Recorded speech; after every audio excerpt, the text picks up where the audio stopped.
ሰላም ሰላም ውድ ቤተሰቦቼ እንደምን አላችሁ? ሰላም ናችሁ ወይ? እኔ ያለው እግዚአብሔር የተመሰገነ ይሁን። በያላችሁበት ሰላማችሁ በዝት ይበል እያልኩኝ እንደ ሁሌም ሁሉ አብራችሁኝ ስላላችሁ ስለምታበረታቱኝ ከልብ አመሰግናለሁ። አሁንም አስተያየታችሁ አይለየኝ እያልኩኝ ወደ ዛሬው ቪዲዮ ያመራለሁ ማለት ነው። ዛሬ ቀለል ያለ ቺክን ካሪ በጣም ሲምፕል የሆነ ቺክን ካሪ አብረን እንሰራለን። ቪዲዮውን እስከ መጨረሻው እንድትከታተሉት በአክብሮት ጠይቃለሁ። እንዲሁም አዲሶች ካላችሁ ቻናሌን ሰብስክራይብ በማድረግ እንዲሁም ላይክ፣ ሼር፣ ኮሜንት በመስጠት አብራችሁን ቆዩላለሁ። አመሰግናለሁ። መልካም ቆይታ።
እንግዲህ ቀለል ያለ ችክን ካሪ ይሄን ይመስላል ማለት ነው። ሰርታችሁ ሞክሩት። እኔ እንዲሁ ዝም ብዬ ቀለል አድርጌ ነው የሰራሁት ማለት ነው። በጣም ይጣፍጣል።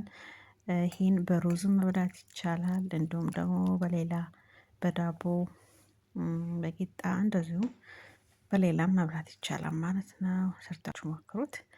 አብራችሁኝ ስለነበራችሁ ከልብ ከልብ አመሰግናለሁ። እግዚአብሔር ያክብርልኝ።